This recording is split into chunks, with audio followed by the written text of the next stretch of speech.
अस्सलाम वालेकुम नाज़रीन, सिंध टेलीविजन न्यूज़ जे पारां मां जो मेज़बान फयाज़ नाइच। नाज़रीन, मुल्क जे अहम ख़बरुनि जे हवाले सां यकीनी तौर ते अॼु जेका अहम ख़बर आहे, पाकिस्तान जे अंदरि फ़ौज जी कमांड जी तब्दीली जे हवाले सां जेके स्पेकुलेशन्स ऐं अॻकथियुनि जो सिलसिलो हलियो पिए, उहो अॼु पूरो थियो। छाकाणि त पाकिस्तान जे अंदरि नए आर्मी चीफ जी मुक़ररी जो फ़ैसिलो जेको आहे उहो थी चुको आहे। जनरल कमर बाजवा साहब जेको आहे उहो नओं आर्मी चीफ हूंदो, जॾहिं त जनरल ज़ुबैर महमूद हयात खे chairman joint chief of staff committee मुक़ररु कयो वियो आहे। इंतिहाई अहम ख़बर आहे, पाकिस्तान जे अंदरि स्मूथ ट्रांज़िशन जेको लफ़्ज़ आहे उहो असांखे कुझु अरसे खां वठी ॿुधणु अचे पियो। लास्ट टाइम बि असां ॾिठोसीं त जॾहिं पंहिंजो पीपल्स पार्टी जी हुकूमत ख़तमु थी 13 में ऐं उनखां पोइ जेके चूंडूं थियूं, उनखां पोइ जेका ट्रांज़िशन थी, उन वक़्तु चयो पियो त पाकिस्तान जे अंदरि काफ़ी वॾे अरसे खां पोइ हिकिड़ी जमहूरी हुकूमत ॿी जमहूरी हुकूमत जे हवाले पावर ट्रांसफ़र पई करे। ईअं ई तमामु वॾे अरसे खां पोइ को अहिड़ो आर्मी चीफ जेको बिना कंहिं पंहिंजो एक्सटेंशन जे पंहिंजो मुक़ररु वक़्त ते जेको आहे उहो हलियो वियो आहे। ऐं उनजो अहिड़ो आर्मी चीफ जंहिंजे बारे में चयो पियो वञे त पाकिस्तान जो सभ खां मक़बूल तरीन आर्मी चीफ जेको आहे उहो जनरल राहिल शरीफ़ बणिजी चुको आहे। उन सॼे उनजे दौर ते ऐं ईंदड़ आर्मी चीफ जे हवाले सां जेके चैलेंजिस आहिनि उन ते गुफ़्तगू कंदासूं। पर उन सां गॾोगॾु आलमी सियासी मंज़रनामे ते जेका इंतिहाई ॾुखाईंदड़ ख़बर आई, क्यूबा जो जेको आहे अज़ीम इनक़लाबी अॻवान फिडल कास्ट्रो जेको आहे 90 वरहनि जी ॼमार में अॼु जेको आहे उहो लाॾाणो करे वियो आहे। ऐं उनजे भाउ जेको हिन वक़्तु क्यूबा जो सदर आहे राहुल कास्ट्रो, उन इहा स्टेटमेंट जारी कई ऐं आवाम खे ॿुधायो जेका सरकारी टीवी जे ते अची करे। पर सॼी दुनिया जे अंदरि यकीनी तौर ते फिडल कास्ट्रो जे हवाले सां मुख़्तलिफ़ अंदाज़ में जेके माण्हू ऐं मुख़्तलिफ़ हुकूमतूं पंहिंजो रद्द अमल ॾियनि पियूं। फिडल कास्ट्रो जंहिं 50 वरहनि ताईं हुकुमरानी कई क्यूबा जी, ऐं क्यूबा जेको हिकिड़ो नंढिड़ो मुल्क अमेरिका जे पासे में हिकिड़ो ॿेट जेको आहे, उते जेको आहे हुन जॾहिं 1969 में 59 में जॾहिं हुन पंहिंजो इनक़लाब आंदो, उनखां पोइ हुन क्यूबा खे जेको क्यूबा जॾहिं हुन 2008 में सदारत तां लथो पए त उन वक़्तु ऐं अॼु ॾींहं ताईं तोड़े उहो क्यूबा हुन अहिड़ो ठाहियो उन्हनि 50 वरहनि में जेको क्यूबा हिकु अहिड़ो क्यूबा हो जिते बहितरीनु तालीम ऐं जिते बहितरीनु सिहत जूं सहूलियतूं जेका आवाम जे लाइ फ्री ऑफ कॉस्ट जेके अवेलेबल हुयूं, अहिड़ी का बि दुनिया जी शायदि रियासत हुजे जेका पंहिंजे आवाम खे इहे ॿ बुनियादी जेके सर्विसिस आहिनि उहे एॾे इंटरनेशनल मयार ते फ्री ऑफ कॉस्ट मुहैया कंदी हुजे।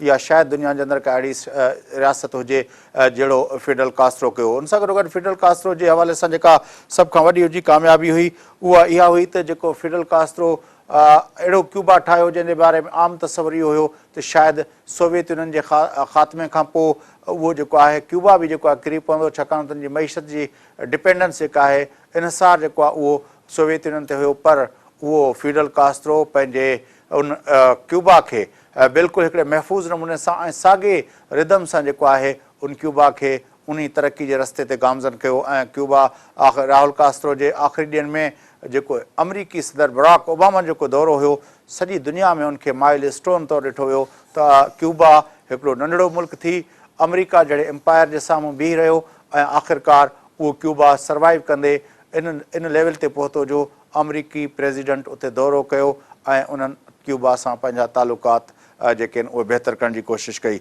इन्हनि ॿिन्ही इशूज़ ते गुफ़्तगू कंदासीं। जेको प्रोग्राम में असांखे जॉइन कयो आहे मुल्क जे नामियारे एनालिस्ट एडवोकेट शाह वस्तु साहब, अचो त हुन सां गुफ़्तगू कयूं। शाह साहब सलाम अलैकुम। सर,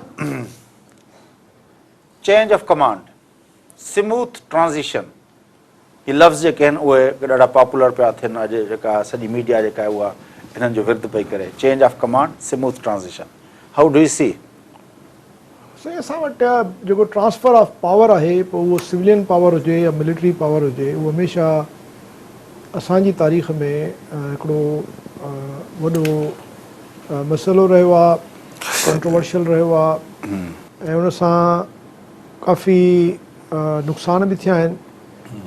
16 सालनि खां पोइ पहिरियों दफ़ो 17 सालनि खां पोइ शायदि पहिरियों दफ़ो आर्मी चीफ पंहिंजो मुद्दो पूरो करे ऐं पंहिंजे टेन्योर जे ख़ात्मे खां पोइ ऑनरेबली ऐं मां सम्झां थो त उन सां 22 साल लॻभॻि चवनि था। हा, मतिलबु मुशरफ जो मां टेक ओवर जो टाइम खां वठी थो ॾिसां मुशरफ जो मुशरफ खां पहिरें बि जेको आहे पंहिंजो उहो चकर थियो न।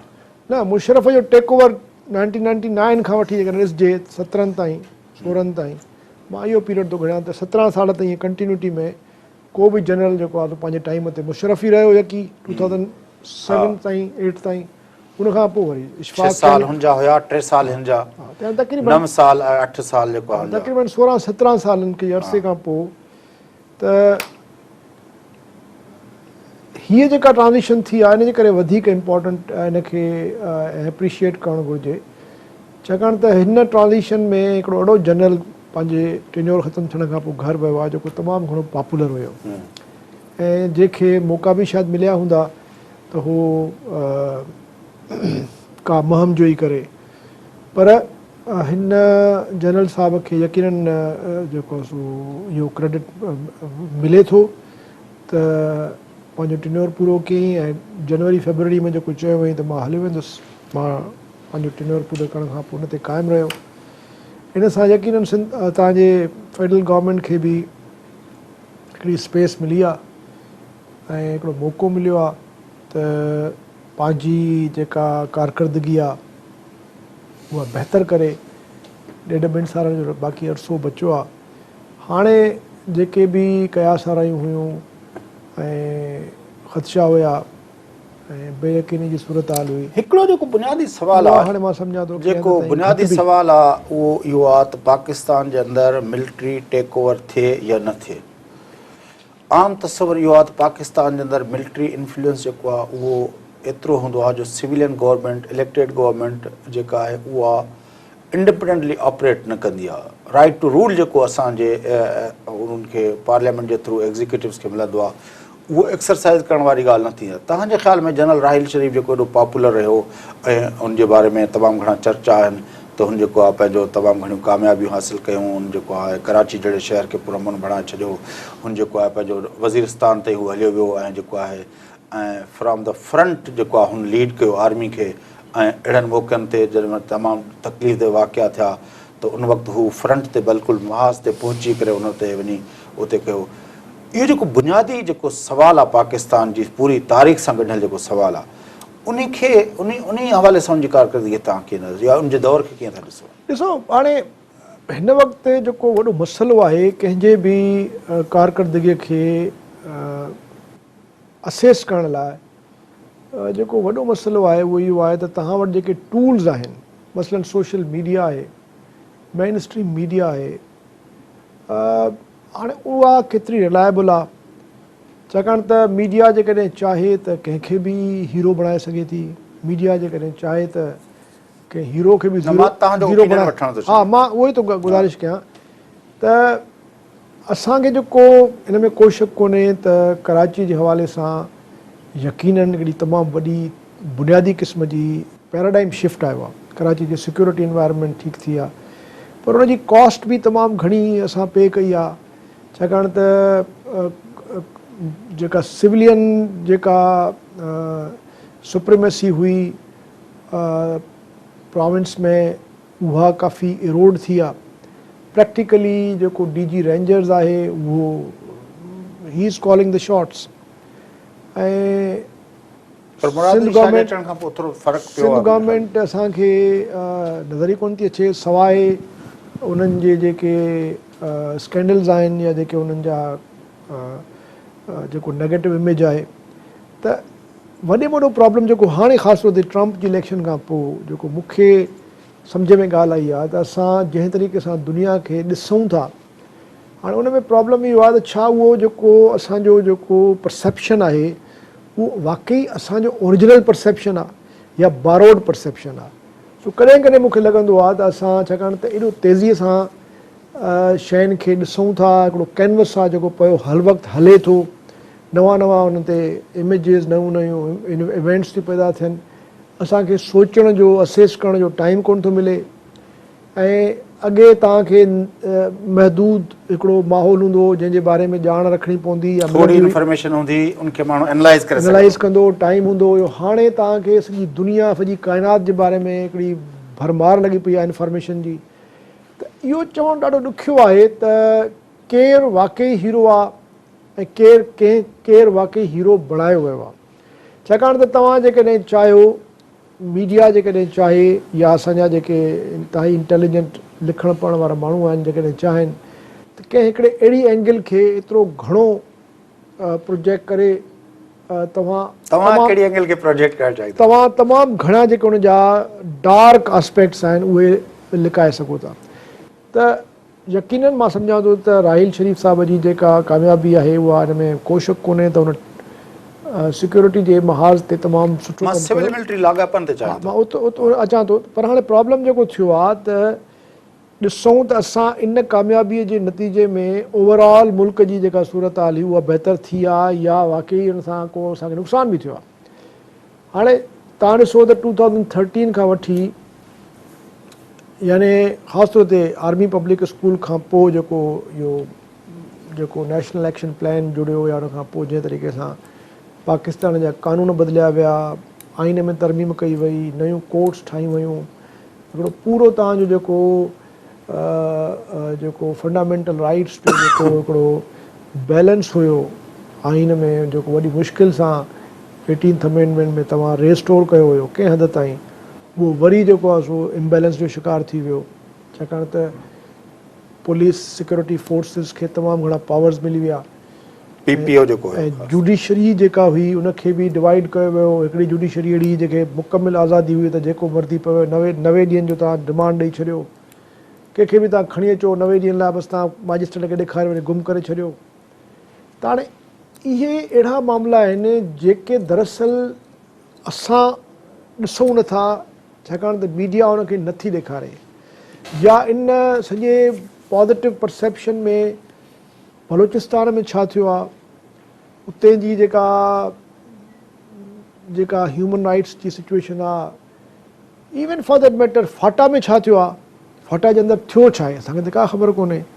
असांखे त का वधि में वधि कुझु वेंदा आहिनि, साफ़ ई वठी वेंदा आहिनि उनखे ॾेखारींदा आहिनि त उते त का शइ न हूंदी आहे। या कॾहिं कॾहिं हिकिड़ो पॉज़िटिव इमेज ईंदो आहे त असांजे स्कूल था ठहनि, क्रेडिट कॉलेजिस था ठहनि, उते ॿार पढ़नि था, पर एक्चुअल ग्राउंड रियलिटी छा आहे?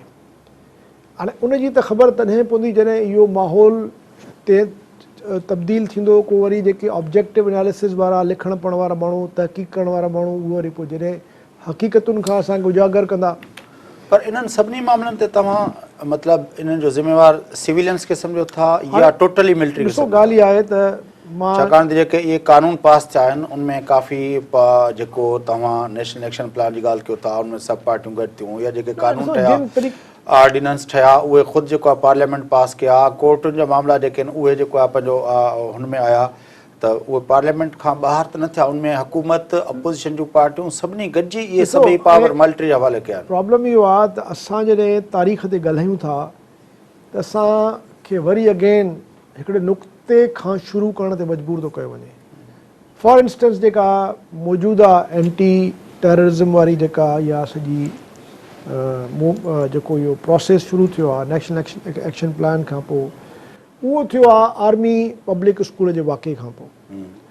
हाणे इन खां पहिरियों जेके इन जा मुहरकात हुया, जेके इन जे पुठियां डायनेमिक्स हुया, जंहिं तरीक़े सां इहो सॼो मामिलो क्रिएट कयो वियो ऐं जंहिं लेवल ते इहे जिहादियुनि खे पुॼायो वियो, जो इंटरनेशनल जेके फोर्सिस हुया, एनालिस्ट हुया, ऑब्ज़र्वर्स हुया, उहे चवनि पिया त शायदि हाणे इस्लामाबाद बि मतां हुननि जे कब्ज़े में अची वञे। उहो त क्यानी जे ॾींहं जी ॻाल्हि आहे, मतिलबु यानी हाणे उहो जॾहिं हू सवात ताईं पहुता हुया। एग्ज़ैक्टली। त हाणे चवनि पिया 80 किलोमीटर आहे बाक़ी।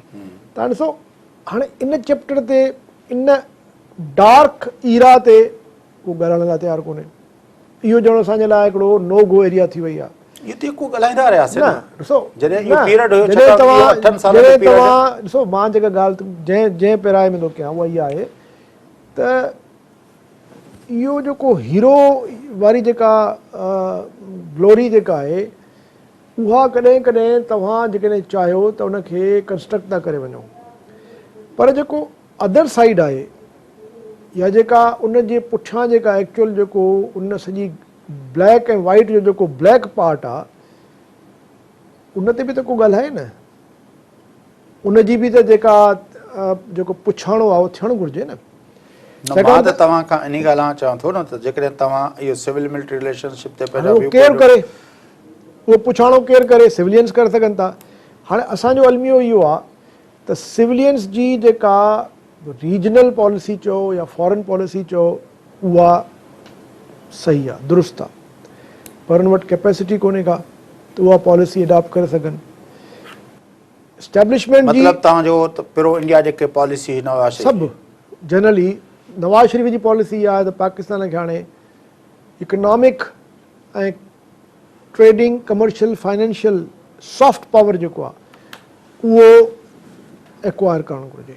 उहो तॾहिं मुमकिन थींदो जॾहिं तव्हां जेके पास्ट जा बैगेजिस आहिनि ख़ासि तौर ते इंडिया सां उनखे तव्हां रिव्यू कयो ऐं ग्रेजुअली आहिस्ता आहिस्ता उनखे तव्हां पोइ ते फिटी कयो। सॼी दुनिया ईअं ई कयो आहे।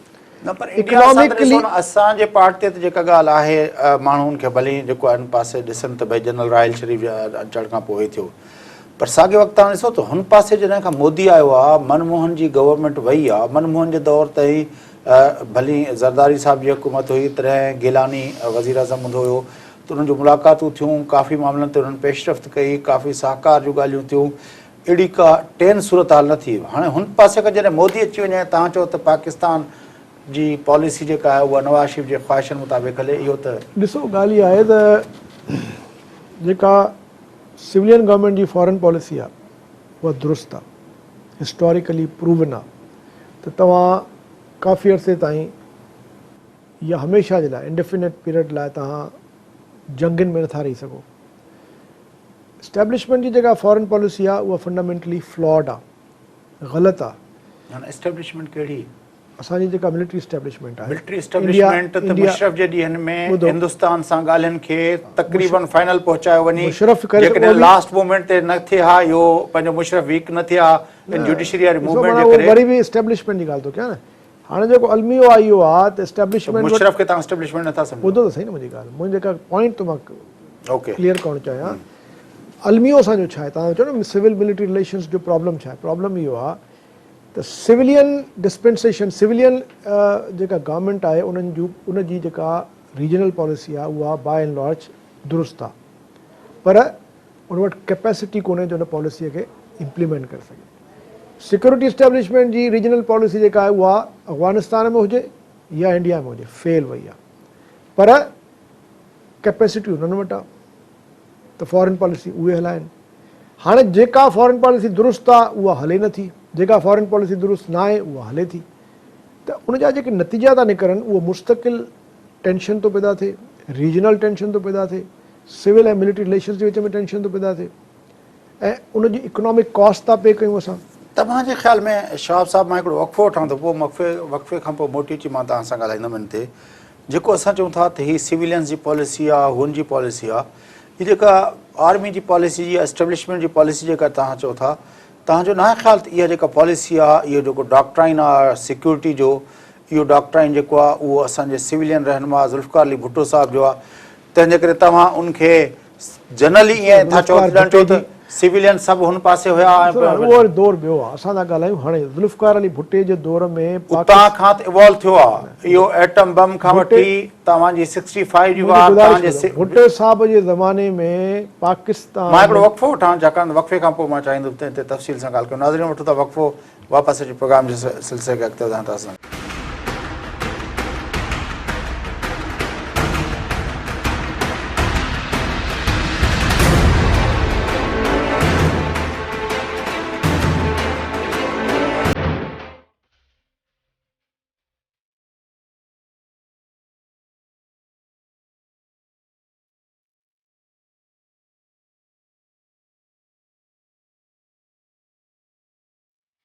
वेलकम बैक नाज़रीन, प्रोग्राम जे सिलसिले खे अॻिते वधायूं। गुफ़्तगू हलंदड़ हुई मुल्क जे सियासी मंज़रनामे ते, ऐं जेका अहम ख़बर आहे, जेका लीड ख़बर आहे, जो कि जनरल कमर बाजवा साहिब जेको आहे नओं आर्मी चीफ, ऐं general Zubair Mahmood Hayat chairman joint chief of staff मुक़ररु कया विया आहिनि, ऐं उन्हनि जी वज़ीर आज़म सां मुलाक़ात बि थी आहे।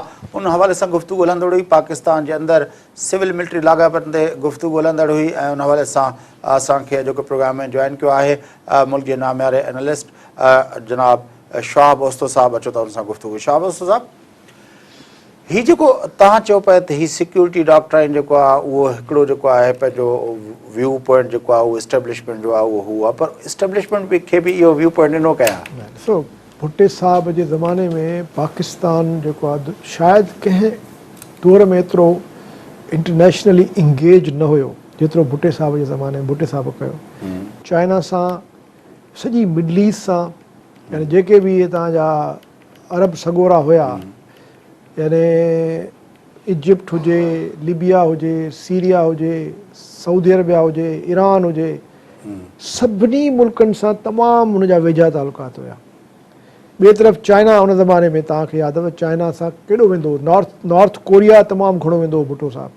उन खां पोइ इंडोनेशिया, उन खां पोइ तव्हां फ्रांस खां न्यूक्लियर रिएक्टर भुट्टे साहब वरितो उन दौर में, ऐं कॉमनवेल्थ मां निकितो, उनजे बावजूदि ब्रिटेन सां तमामु सुठा तालुकात आहे पाकिस्तान। मुंहिंजे ख़्याल में उहो त सुनहरी दौर हुयो पाकिस्तान जो इंटरनेशनल रिलेशन्स में। भुट्टे जो बेसिकली सब्जेक्ट ई इंटरनेशनल पॉलिटिक्स हुयो। भुट्टो बेसिकली जेको ग्रूम थियो हुयो जॾहिं फॉरेन मिनिस्टर हुयो, उन ज़माने खां वठी हुनजी सॼी जेका नज़र हुई उहा बैनुल अक़वामी तालुकात ते हुई, छाकाणि त उहो सम्झे पियो त बैनुल अक़वामी तालुकात तव्हांजे अंदरूनी सियासी ऐं इक़्तिसादी जेका तव्हांजो जेको अल्टीमेट जेको दारोमदार आहे उहो बैनुल अक़वामी तालुकात ते आहे। सो भुट्टे साहब जो त मां सम्झां थो त उहो दौरु, ऐं ख़ुदि जेको शिमला एग्रीमेंट कई इंडिया सां, इंदिरा गांधी सां, जॾहिं त तव्हां हिकिड़ी ब्रोकन सरेंडर्ड आर्मी जा जेको आहे सो उन खां पोइ डिबाकिल खां पोइ तव्हां वञो था उते वञी ऐं सुठे तरीक़े सां कश्मीर जो मसइलो बि डिस्प्यूटेड मंझराए मोटी आयो। त मां सम्झां थो उहो त ख़ैर इहो perception I do not agree with that.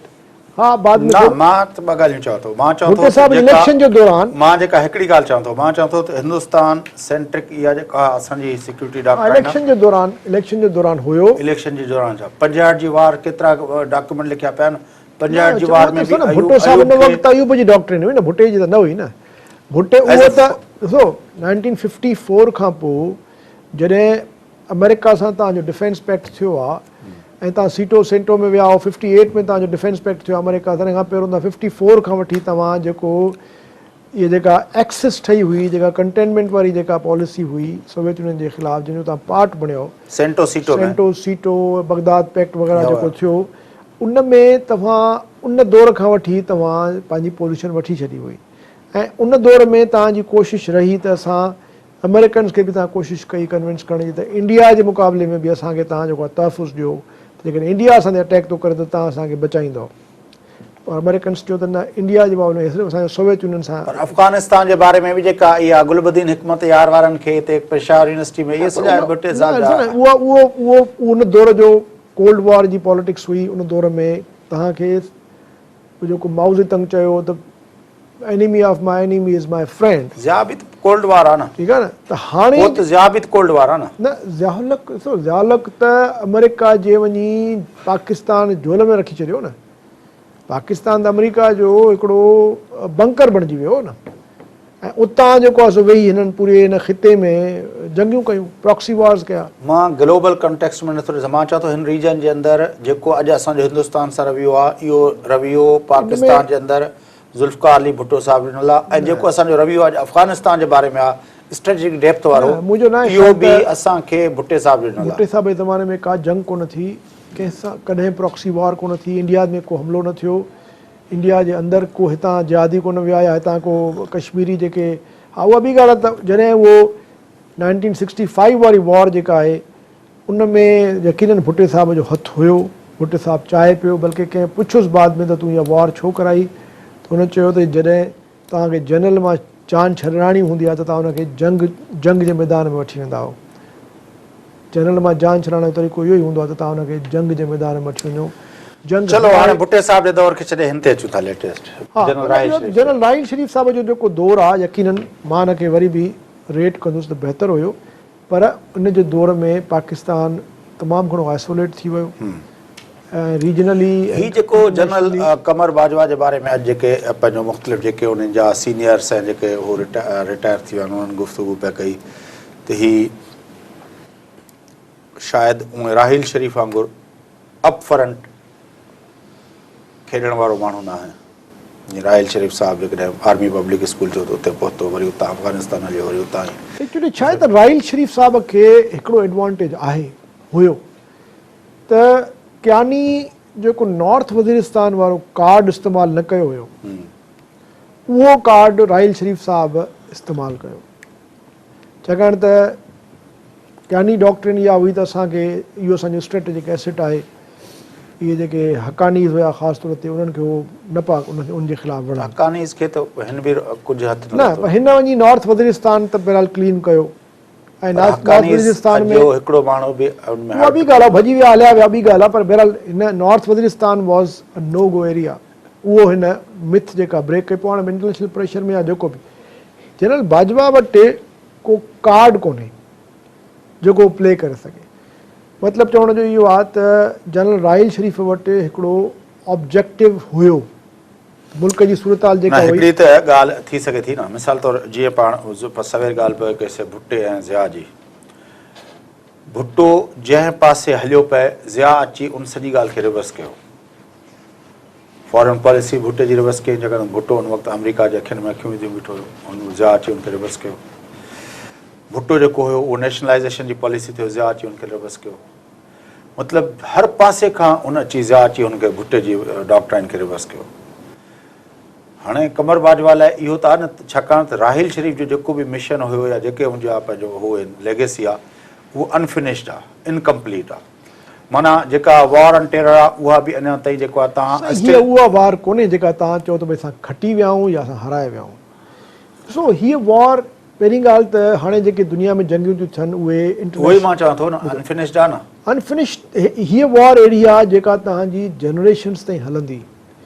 इहो चवणु को बि जनरल अची चवे त असां हीअ वार खटी विया आहियूं जेको चवंदो हुयो जनरल राहिल शरीफ़, मां हिन सां एग्री नथो कयां। छाकाणि त इहे जेके जिहादी आहिनि, जेके आइडियोलॉजिकल वॉर जेका हूंदी आहे हिन में जेके 8-10 वाक़िया ॿिया थी विया त इहो सॼो इम्प्रेशन तव्हांजो ख़तमु थी वेंदो। ऐं उहा वाक़िअनि थियण जे लाइ का वॾी ॻाल्हि कोन्हे, बिल्कुलु थी सघनि था। छाकाणि त मुल्क जे अंदरि तमामु वॾे पैमाने ते ॾिसो न, ॿिए पासे तव्हां ॾिसो न जेका डॉक्ट्राइन मुशरफ आख़िर वक़्त में जेका वरिती उहा हिंदुस्तान सां मामला ठीकु करण जी वरिती। उहो बि जनरल हुयो न, ॿुधायांव थो मुंहिंजी ॻाल्हि त ॿुधो न। ऐं क्यानी उन ॻाल्हि खे अञा हिकिड़ो टर्म ॾेई छॾियो त भई असांखे प्राइम सिक्योरिटी थ्रेट विदिन आहे। माना हुन चयो त इहा पाकिस्तान जी सिक्योरिटी पैराडाइम उन वक़्त में गुफ़्तगू हली हुई, चेंज कयो। जे ज़माने मुंबई थियो, ठीकु आहे न, ॾिसो न क्यानी जे ज़माने मुंबई थियो। क्यानी जे ज़माने में त इंडिया पाकिस्तान तालुका ॾाढा ख़राबु हुया। पीपुल्स पार्टीअ खे त इंडिया सां हुननि ॻाल्हाइण जी का विथी कोन ॾिनी, हुननि खे वीटो करे छॾियऊं सफ़ा। पर पोइ बि ॻाल्हाईंदा रहिया, गिलानी मनमोहन मुलाक़ातूं थियूं, उनखे केॾो मलाइन कयो वियो। उन खां पोइ जेको हक़ानी वारो मामिलो थियो, एम्बेसडर हक़ानी वारो मामिलो थियो, उन ॾिसो न उन दौर में त पीपल्स पार्टी जी पंहिंजी नालायकी पंहिंजी जाइ ते, पर तमामु घणो दबाव में रहिया फ़ौज जे। बाजवा साहब तव्हां छा था एक्सपेक्ट कयो? मूंखे ख़बर न आहे, पर चवनि था त एतिरो घणो हे पॉलिटिक मतिलबु एम्बिशियस जनरल न सम्झो वेंदो आहे। मतिलबु त यानी हिन जी जेका हिन वक़्त ताईं रही आहे उहा ॾाढी प्रोफेशनल रहियो आहे। ऐं हे राहिल शरीफ़ साहिब जो वेझो बि न हुयो, वेझा हुया ॿ, जनरल ज़ुबैर ऐं जनरल नदीम इशफ़ाक़। हुननि ॿिन्ही खे हिन न कयो आहे।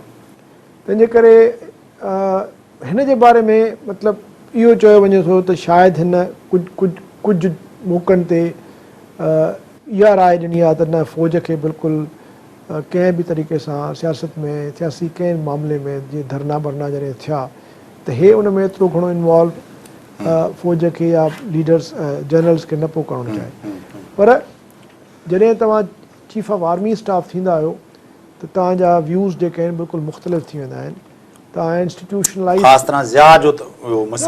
सभई उहो चवंदो हुयो जनरल जेको आहे सो छा नालो हुयुसि जो कराची जो कोर कमांडर हुयो आसिफ नवाज़ चवंदो हो त जॾहिं माण्हू आङुर मथे थो करे, जनरल आङुर मथे थो करे, 5 लख माण्हू उथी था बीहनि त पोइ इहो तव्हां कीअं था तवका कयो त हू उन ताक़त खे विसारे थो सघे ऐं हुन ताक़त जे बारे में हू को पंहिंजो पर्सनल डॉक्ट्रिन नथो ठाहे सघे त हुनखे कीअं इस्तेमालु कजे ऐं इहो कीअं थो तव्हां तवका करे सघो त उहा ताक़त जेका आहे सिर्फ़ु ऐं सिर्फ़ु हिकिड़ी प्रोफेशनल ऐं किताबी हवाले सां जेको आहे रियल ताक़त आहे तव्हां वटि हिकिड़ो मसिल पावर आहे।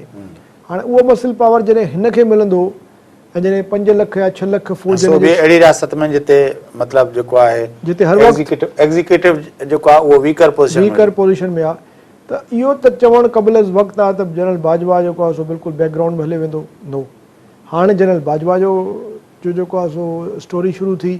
हाणे मीडिया ॿियो मां तव्हांखे मां जीअं शुरू में गुज़ारिश कई त तव्हां इहो ज़रूरु इन ते ज़रूरु तव्हां सोचो त राहिल शरीफ़ जी जेका ॿी लेगसी आहे उहा आहे हिकिड़ी नई ISPR।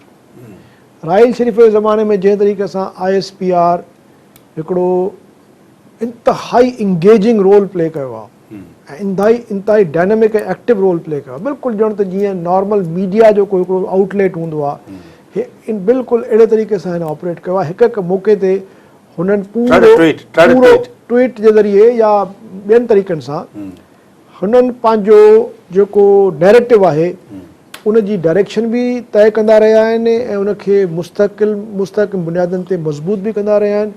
ऐं राहिल शरीफ़ जी जेका इहा सॼी जेका ग्लोरी हुई उन में मां सम्झां थो ISPR जो तमामु वॾो हथु आहे।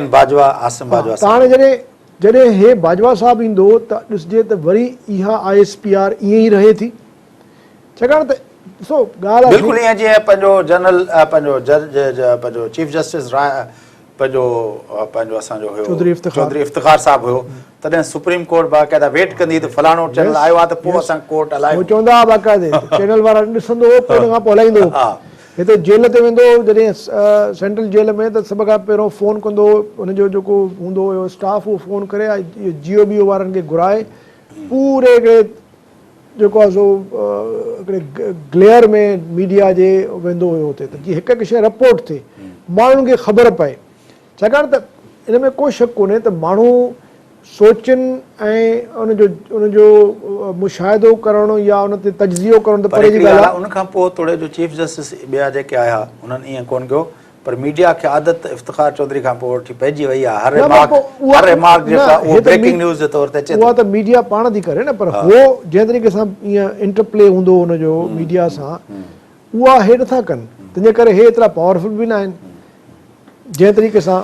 सो लेट अस सी, तव्हां चओ था त बाजवा साहिबु अचे ऐं यकीनी तौर ते I don't think let us see, इहो मतिलबु एॾो इदारे जो रोल रहंदो, इदारे जो रोल आहे उहो भली ज़ियाउल हक़ जे वञण खां पोइ बि जेके असांजा आया साईं ॾिसो न, हे इदारो न आहे न, हे इंतिहाई सेंट्रलाइज़्ड पैरामिडिकल जीअं पैरामिड हूंदो आहे न, पैरामिड वारो इदारो आहे ऐं सॼो पावर जेको आहे उहो उनजो जेको महवर जेको आहे उहो हिकिड़ो फ़र्दु आहे, तंहिंजे करे जेको फ़र्द जी सोच हूंदी उहा इदारे जी जेका सम्झो त जनरल हिकिड़ो जेको थ्रस्ट हूंदो उहा हुनजी पंहिंजे। मां चाहींदुसि अॼो के प्रोग्राम में थोरे जो मुंहिंजी ख़्वाहिश हुई त अॼु सॼो प्रोग्राम हुन ते गॾिया, पर मां त एक्चुअली हुन ते ॻाल्हाइण आयुसि त फिडल कास्ट्रो जे बारे में मां चाहींदुमि ज़रूरु ॻाल्हायूं, छाकाणि त अॼोको ॾींहुं जेको आहे उहो ज़ाहिर आहे सॼी दुनिया जे आदर्शी माण्हू जेके आहिनि, सॼी दुनिया जे अंदरि जेके ख़्वाब ॾिसंदड़ माण्हू आहिनि ऐं उहे माण्हुनि जे लाइ हिकिड़ो वॾो धचको हूंदो, छाकाणि त हिकिड़ो अहिड़ो आइकॉन जेको आहे हुनजो अॼु उनजो विछड़ो जो ॾींहुं हो। हाउ तव्हां कीअं था ॾिसो? साईं मां त मतिलबु फेसबुक ते लिखियो बि आहे त तारीख़ हिनखे हिकिड़े अहिड़े मर्द जे हुन लिखियो हुयो कंहिं ज़माने में किताब, तारीख़ असांखे बेॾो ई करार ॾिनी, हिस्ट्री विल एब्ज़ॉल्व मी, उहा हिकिड़ी तक़रीर कई हिन कोर्ट में। मां सम्झां थो त तारीख़ हिनखे ईअं ॾिसंदी त हिकिड़ो अहिड़ो मर्द हुयो जेको न झुकियो न को हुनखे टोड़े सघियो ऐं मतिलबु कमाल जो माण्हू हुयो, यानी न त हिनखे पंहिंजे मुल्क जे महदूद वसीलनि रोके सघी, न त हिनखे पंहिंजे नंढड़ी जेको आहे सो रियासत जी साइज़ रोके सघी, न हिनखे इहा ॻाल्हि रोके सघी त बणा मां अमेरिका सां थो विढ़ां जंहिंजे मां पाछे में रहां थो, त जेकॾहिं फूक ॾींदी त उॾामी वेंदुसि मां। ऐं जंहिं तरीक़े सां हिन इंटरनेशनल यानी तारीख़ साज़ जेके दौर हुया, अंगोला में फ़ौजूं मोकिलणु, नमेबिया में जेको आहे सो फ़ौजूं मोकिलणु, साउथ अफ्रीका में फ़ौजूं वञणु जेको आहे बोलिविया में पंहिंजो दोस्त जेको आहे रफ़ीक जेको चे गेवेरा जेको आहे अच्छा तव्हां ॾिसो मिज़िल क्राइसिस जेके थिया क्यूबन Yes. मिज़िल क्राइसिस उहो 13 ॾींहं हुया, कैनेडी जे दौर में। 13 ॾींहं जेके हुया उहे मिज़िल क्राइसिस जा, उन में त दुनिया शायदि ख़तम बि थी वञे हा। छाकाणि त अमेरिकन्स जा जेके B-52 बॉम्बर्स हुया जिन में लाइव मुंहिंजे एटम ख्याल में कोल्ड वॉर जो सभ खां सेंसिटिव तरीन उहो त लॻो मतिलबु हुयो। उन वक़्तु इहो हाणे जेको बाद में जेको लिटरेचर हिननि जेके डिक्लासिफाई थियो हुन में इहो हो त बॉम्बर्स त मथे जेको आहे सो उन्हनि उॾामण शुरू थी विया हुया जेके जिन में लाइव न्यूक्लियर आर्सेनल मौजूदु हो हुननि जो। त उन सॼे दौर में हिकिड़ो अहिड़ो माण्हू नंढड़ो हिकिड़ो 40 लखनि जी हैदराबाद जी या थी सघे थो मुल्तान जेतिरी पॉपुलेशन हुजे एतिरो हिकिड़ो मुल्क, ऐं उन जंहिं लेवल जी इंटरनेशनल डिप्लोमेसी कई आहे। ऐं हिकिड़ो अहिड़ो वक़्तु बि आयो जॾहिं कास्ट्रो जेको हुयो लैटिन अमेरिका जो वॾे में वॾो डील ब्रोकर हूंदो हुओ, माना त लठ सरदार हूंदो हो जेके हिन खे विहारे फ़ैसिला कंदा हुया। साउथ अफ्रीका जेको 20 टाइम्स वॾो मुल्क आहे हिन खां, उन्हनि जा फ़ैसिला बि हे ई कंदो हुयो। त इन लेवल ते पुॼण लाइ तव्हांखे छा घुरिजे, छा हुयो? मां अॼु सोचां पियो हिकिड़ी शइ हुई जेका असांजे घणनि ई सो कॉल्ड लीडर्स में वॾनि वॾनि जनरल्स में कोन्हे, उहा आहे कैरेक्टर, कमिटमेंट एंड करेज। हिन माण्हूअ जी जेका कमिटमेंट हुई पंहिंजे अवाम सां, जेको हुनजो कैरेक्टर हुयो ऐं जेका हिन जी आइडियोलॉजी हुई, आख़िर वक़्त ताईं हे क़ाइमु रहियो हुन। इहा वॾी ॻाल्हि आहे। मतिलबु आख़िर वक़्तु सोवियत यूनियन ख़तमु थी वई, यस घणा ई मतिलबु पूरो दुनिया मां सोशलिस्ट जेको ब्लॉक हुयो उहो ख़तमु थी वियो ओवरनाइट। मतिलबु जीअं न को यानी कैसल ऑफ सैंड हूंदो आहे, हिकिड़ो वारीअ जो ठहियलु को जेको आहे सो किलो हुजे जेको ड्रही पए, ईअं ड्रही पियो सॼो सोवियत यूनियन जो ठहियलु ब्लॉक जेको हुयो। हे उन ज़माने में तव्हांखे यादि आहे त सोवियत यूनियन $2.5 बिलियन ॾींदो हो हिननि खे हर साल। माना हलंदा ई सोवियत यूनियन जे हुन ते आहे, तेल वेल सॼो सोवियत यूनियन खां मिलंदो हो। हिन वटि त सिर्फ़ु शुगर थींदी हुई या टोबैको। हाणे उहो मुल्क 1989 में सोवियत यूनियन ख़तमु थियो आहे, 2016 ताईं 50 साल अमेरिका हिन खे इकोनॉमिक ट्रेड ब्लॉकेट में रखियो आहे।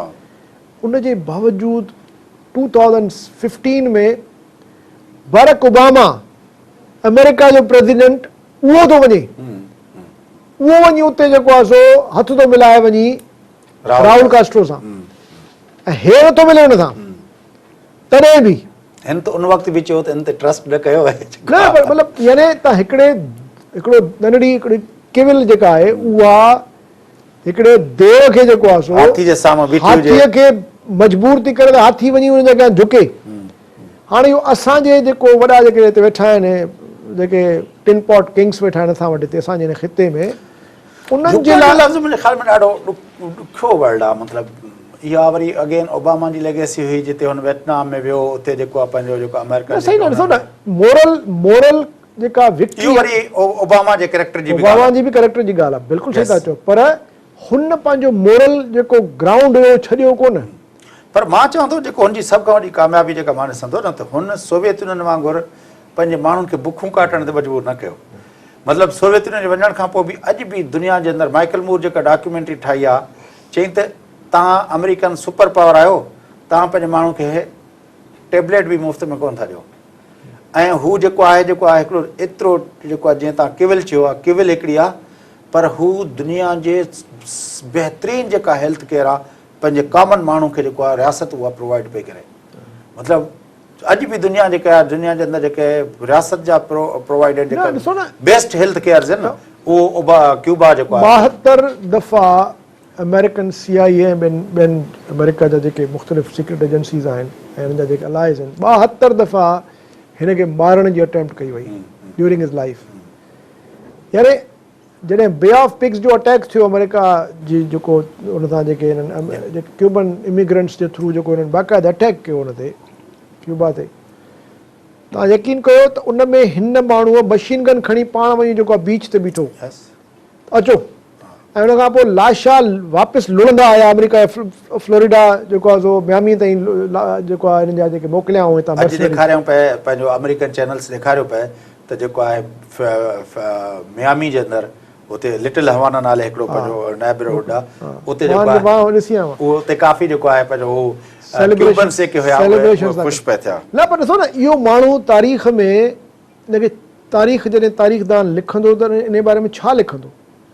इहो लिखंदो त हेतिरो हिकिड़ो आइलैंड आहे जंहिंजी 40-50 लख पॉपुलेशन आहे, उन आइलैंड कहिड़े तरीक़े सां अमेरिका जहिड़े सुपर पावर खे न सिर्फ़ु उनजी जेका अजारादारी हुई, उनजो जेको डोमिनेशन हुई, उनखे रेज़िस्ट कयो, पर ग्रो कयो। ग्रो एतिरो कयो जो न सिर्फ़ु पंहिंजी बका ऐं पंहिंजी जेका इज़त नफ़्स ऐं पंहिंजो डिग्निटी ऑनर बचाई, पर हुन हेतिरे आइलैंड अलाए घणनि ॿियनि आज़ादी पसंद इंसाननि जे लाइ जेको आहे सो जदोजहद में पंहिंजा फोर्सिस मोकिलिया ऐं विड़िया हुए हुते माण्हू वञी। पर ख़ुदि पाकिस्तान जे अंदरि एबटाबाद जे ज़िलज़िले में ज़िलज़िले में क्यूबन डॉक्टर्स आया। हा यस। तव्हां मूंखे ॿुधायो त इन में असां जहिड़ा जेके माण्हू जेके लीडर वेठा आहिनि, जेके चवनि था असां वटि रिसोर्सिस कोन्हनि के, असां वटि जेको आहे सो साईं छा कयूं, असां सां त मुसीबतूं वॾियूं, असां वटि त का शइ हिन वक़्तु अहिड़ी आहे कोन जेका ग़रीब माण्हुनि खे असांजे जिनो को न्यूक्लियर पावर तव्हां आहियो, उनजे बावजूदि हिकिड़ी फ़ोन आई सिर्फ़ु यस परवेज़ मुशर्रफ खे त लेटी पियो। न्यूक्लियर पावर 100 खां वधीक ॿुधो आहे त वॉरहेड्स अथनि, न्यूक्लियर वॉरहेड्स आहिनि पाकिस्तान वटि, पूरी दुनिया ख़तमु करे सघनि था। पाकिस्तान जो जेको न्यूक्लियर प्रोग्राम आहे सभ खां जेको आहे तेज़ी सां वधंदड़ न्यूक्लियर 100 खां वधीक। हाणे मूंखे ॿुधायो त न्यूक्लियर स्टेट जेका हुई पाकिस्तान, उनजो जेको जनरल सो बि ईअं न त को हिकिड़ो वीचारो को ममनून हुसैन टाइप को जनरल न, जनरल हुयो, पाण खे कमांडो कोठींदो हुयो, सीनो खोले घुमंदो हुयो। उनजी छा हालत थी, हिकिड़ी फ़ोन सिर्फ़ु आयसि, उन खां पोइ लेटी पियो। त करेक्टर जी ॻाल्हि आहे। मां त चवां जेसि ताईं कंहिं क़ौम में उनजे लीडर्स में करेक्टर कोन्हे, जेसि ताईं उहो माण्हू ॾिसो लीडर्स खे ॾिसंदा आहिनि, उन मां इंस्पायर थींदा आहिनि। असां वटि हालत इहा आहे त जिन लीडर जी असां ॻाल्हि था कयूं, उन्हनि जो तव्हां हशर ॾिसो। मोदी तव्हां न छा हशर कयूं वेठो आहे, मोदी ते न ॻाल्हायूं न मतिलबु मां हिकिड़ी ॻाल्हि थो कयां त जंहिं तरीक़े सां मोदी मतिलबु जीअं ललकारे थो तव्हांखे जंहिं तरीक़े सां ट्रीट थो करे, उन मां नज़र थो अचे त तव्हांजी जेका एक्चुअल रियलिटी आहे उहा छा आहे। ॿिए तरफ़ अमेरिका खे कास्ट्रो ईअं चैलेंज कंदो हुयो, टीज़ कंदो हुयो, 8 कलाक वञी न्यूयॉर्क में यूनाइटेड नेशंस में जनरल असेंबली में 8 कलाक वेही बि जेको आहे लिटरली गारियूं ॾींदो अमेरिका खे। हाणे इहा तकरीर कंदो हुयो डिघियूं कलाकनि जी तकरीरूं, हिन जे लाइ त मशहूरु हूंदो हो त स्टेडियम्स में तकीर कंदो हो, ऐं जॾहिं बारिश पवंदी हुई त चवंदो त ख़ैरु आहे, असांखे नेचर नथी रोके सघे, हलो भला ॿी जॻह ते था बीहूं। पोइ सॼा माण्हू गॾु वठी वरी उन जॻह ते वेही जिते ऑडिटोरियम्स वग़ैरह में उते वरी तकीर शुरू। माना हुनजो हिकिड़ो ऑब्सेशन हुयो पंहिंजे अवाम जे लाइ। सॼी ज़िंदगी में कॾहिं को करप्शन जो दाग न लॻियो, कॾहिं कुझु न थियसि, सवाल ई कोन्हे, सिंपल लाइफ गुज़ारींदो हुयो। हिन जी हिकिड़ी फिल्म अथव कमांडेंट, उहा डॉक्यूमेंट्री आहे, उहा तव्हां ॾिसजो कास्ट्रो आहे छा। तव्हांजी वॾी महिरबानी शाह बस्तो साहिबु, तव्हां असांखे जॉइन कयो। नाज़रीन, यकीनी तौर ते फिडल कास्ट्रो जो विछोड़ो दुनिया जे समूरनि आदर्शी इंसाननि जे लाइ, जेके ख़्वाब ॾिसंदड़ माण्हू आहिनि, जेके अवाम जे वसी अक्सियत जी भलाई जो तसवुरु रखंदड़ माण्हू आहिनि, उन्हनि जे लाइ यकीनी तौर ते अॼु ॾाढे अफ़सोस जी ॻाल्हि आहे। पर बहरहाल जीअं ओस्तो साहिबु चयो पिए त हुन असांजे लाइ हिकिड़ी पूरी इनिंग खेॾी, ऐं उहा हिकिड़ी कामयाबु इनिंग जेका आहे, ऐं जेको उन जो इसेंस जेकॾहिं जेको आहे, जेको ओस्तो साहिबु चयो त उहो उनजे किरदार में आहे त जॾहिं माण्हू हिकिड़े बाकिरदार अंदाज़ में माण्हू बीहे थो, त पोइ जेको आहे, जेको कंहिं ज़माने में पढ़ंदा हुआसीं प्राइमरी दर्जे में, पहाड़ पुरज़ा थी पवंदा, बाह में जे आहे बल, वक़्तु विञाई मुफ़्त क़ीमत लाणी हर को पल। सो इहो जेको आहे पंहिंजो जेको माण्हू जो किरदारु आहे, उहो इम्पोर्टेंट थिए थो। ऐं अॼोके ॾींहं ते कास्ट्रो साहिब जे विछोड़े ते मूंखे फैज़ अहमद फैज़ जी इहा सिट यादि थी अचे, जिन्हें जुर्म इश्क पे नाज़ था वो गुनाहगार चले गए। तव्हांजी वॾी महिरबानी, मिलंदासीं ॿिए प्रोग्राम में।